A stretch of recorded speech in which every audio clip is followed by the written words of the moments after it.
The background here is fairly long, but a necessary laying of the table. If you are here just for the witchy business and not interested in the background, jump forward about 3 minutes. Let's start by giving some guidance for the benefit of the 40% of watchers not based in New Zealand. Any other guidance, by the way, you wanted, in the form of a horoscope, speaking to your dead cat and palm reading. I take all major credit cards, but prefer cash. My accountant insists on it. By first explaining the Maori term a tohunga.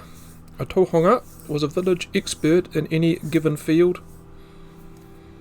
If you wanted a tattoo to commemorate your first wife, or someone who could knock up a decent garden shed, you would seek out a tohunga, an expert in the field. And in the fields of tattooing and carving, traditional Maori was certainly up there. However, when it came to traditional medicine, they weren't. Medical tohungas were all but witch doctors, and as you're about to find out, if you hold your horses and don't get all blubbery over using the term witchcraft, and witchcraft was still on the statute books for all citizens when all this went down.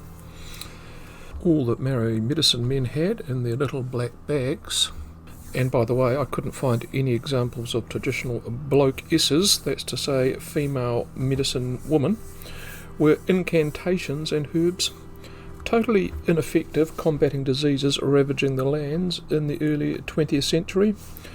There were a fair few of those, many of which were deadly: TB, scarlet fever, diphtheria, whooping cough, catching the clap, etc., etc., etc. Yes, indeed, all those came from overseas. Similarly, speak to any Niue Islander and they'll blame the Samoans for introducing virulent diseases there. I mean, it wasn't as if it came from a lab, now was it? Focus, poor focus. Maori beliefs were centred around the natural world. The reason one became ill was you were out of kilter with nature. What exacerbated these diseases and made them disproportionate amongst the Maori population was not just a superstition, it was the practice of a communal living.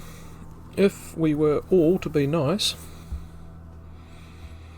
which is hard for some of us, we could use the modern day term holistic in the ways the Maori Tohunga treated patients.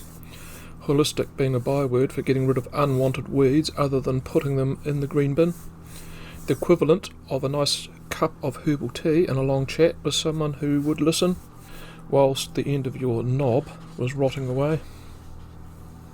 The stark and sad reality at the time, running to a tohunga to cure diseases, ones he couldn't even name, tending not to go to a mainstream doctor in town, meant these traditional belief systems saw Maori children dying in their mother's arms. The pressing issues of adverse health outcomes for Maori versus the rest of the population, and the other citizens that opted to go to a doctor trained at Otago or Auckland medical schools. The solution to all of this was to introduce a law that made it illegal to prey upon the superstitious. The Tohunga Suppression Bill of 1907. Let's all read what the meat of the bill had to say. This may be of particular benefit for those that somehow invoke it was some form of oppression. Every person who is or pretends to be a tohunga, or who gathers Maoris about him by practising on their superstition or credulity, or who misleads or attempts to mislead any Maori by professing or pretending to possess supernatural powers in the treatment or cure of any diseases, or in the foretelling of future events or otherwise, is liable on a summary conviction before a magistrate or 2 justices to a fine not exceeding £10 or imprisonment for a period not exceeding 3 months. This wasn't something hoisted on Maori. The leading proponents at the time included all the Maori members of Parliament, the Ratana Church, Native School Teachers Association, those running the native health system, and the list goes on. This legislation was specific to the issue facing Maori. Or more generalised version, the Quackery Prevention Act would be passed the following year in 1908. In fact, to put to bed the false narrative Europeans were deliberately suppressing traditional native practices with this bill in 1907, rather than, as one can clearly see, prodding Maori to go to a medical doctor when they were crook, and dealing to those who would prey upon the overly superstitious natives. Arguably the greatest advocate for Maori health ever, Dr. Te Rangi Hiroa, otherwise known as Sir Peter Buck, wanted the scope increased in 1912 to include Maori herbalists, and he wanted to start a registry and a charter. With the new law in place to protect Maori, convictions would soon follow. In total, I counted at a quick look 11 times, 7 Maori men, 1 Maori woman, and a couple. To show you, this was a bipartisan piece of legislation. You can add to that 2 European women who also faced the courts for what was now dubbed Tohungarism. Said, "Good morning, Your Honour," more than once. The 2 prosecutions of Pakeha/European ladies were by far the most high profile at the time. The press had a field day labelling them white witches, white Tohunga. Let me introduce you to number 1. The judge really got stuck in to the aged Mary Ann Hill in 1915.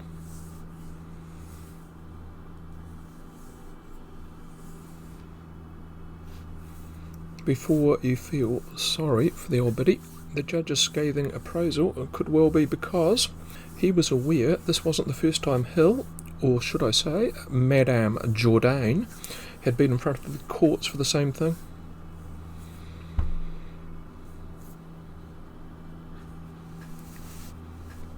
A decade prior, she was up for false pretences, subsection witchcraft. Only she was found not guilty in 1905. The police's case, that can't have been helped any when their star witness, the local she was treating, died in the intervening period between being charged and the case appearing before a jury. The police, they weren't going to let her get away for a second time. The cross-examination in trial 2 was telling and displayed exactly why the country enacted new laws a few years back down the track.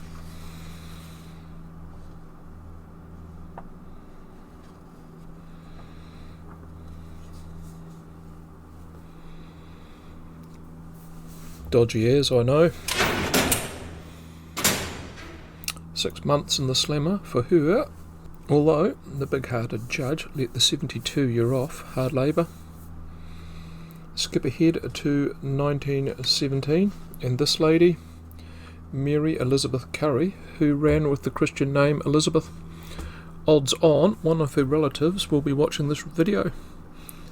Elizabeth Currie was the highest profile example of the state prosecuting someone under the Tohunga Act. Sure, other people, as mentioned, had faced their day in court by this time.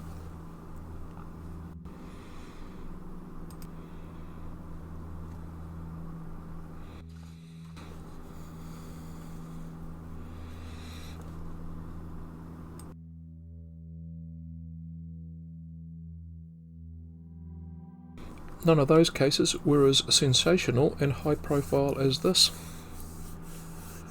Poor old Lizzie had a hard life. She left Liverpool in a cot in 1866 on the voyage to her new family home.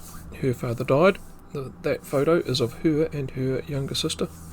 Her mother remarried virtually straight away, and she was treated despicably by her stepfather. Never schooled and beaten regularly. She was all but a servant at the Apotiki pub he ran and the family farm. She looked to have landed on her feet in 1883, when at the age of 18 she got married to a local, Edward Currie. He taught her to read and write, and they ran a local wool-classing business, cum sheep and cattle dealership. In 1912 they moved with their children to Auckland. That year Edward said he was off to see his brother and do some trading. She and the children would never see him again. Here's a list of those children, and why I made that earlier comment. There is probably better than even odds one of her gene pool will be eyeballing this video. Mary, Lawrence and James. William Philippa Edward. Here's a wee tip. You have time to go to the bog and come back if you like. Vera Helen and Herbert, I'm far from finished. George Vivian William, Arthur, and 2 unnamed siblings. I couldn't get to the bottom of those, and taking the total to 15. Yes, 15. The good old days before tally. A book on baby names is probably the go-to present in the Currie household. A mother with her own in-house rugby team certainly increased the profile of this case. The hubby had scarpered, and despite a warrant being out for his arrest for failure to pay child maintenance, Eddie was never collared. At 45, Elizabeth was in effect a destitute mother of 15. So she reinvented herself as Madame Garurudari, despite having never touched foot in India.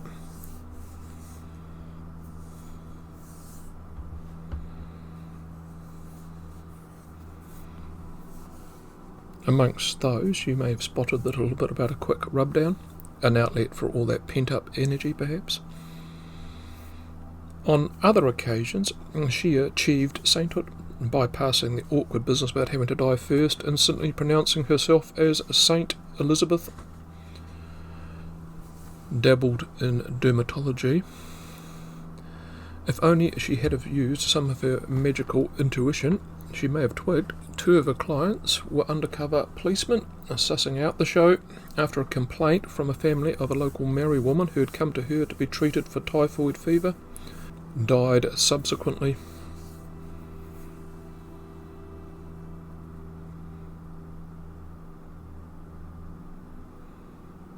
And like Mary Hill before her, the judge wasn't mincing words.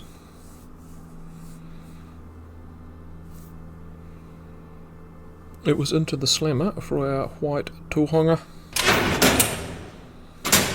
If you are now wondering what happened to both our white witches post-incarceration, unfortunately I couldn't dig up anything more on Mary Hill.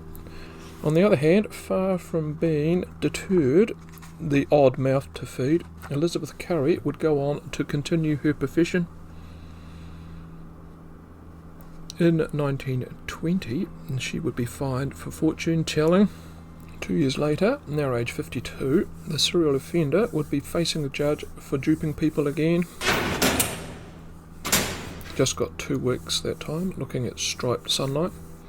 That's a bit light, I hear you cry. One of those reasons was because her victims were all European, and the more stringent laws under the Tohunga Act applied only to Maori. She would live to 71 and is buried in Auckland. Before you buzz off to another YouTube video, just lately there's been a bit in the news about a couple of children's bodies being uncovered in a suitcase in a lock-up sale, and their mother being tracked down to South Korea. If you think that's macabre, what about the Korean immigrant Luke Lee, staring back at you, who ran his own church out of an Auckland flat, ended up with a rotting corpse on his living room under bizarre circumstances? That's up next. And there's heaps more projects on the go here in my underground garden bunker. Stay tuned, and bye for now.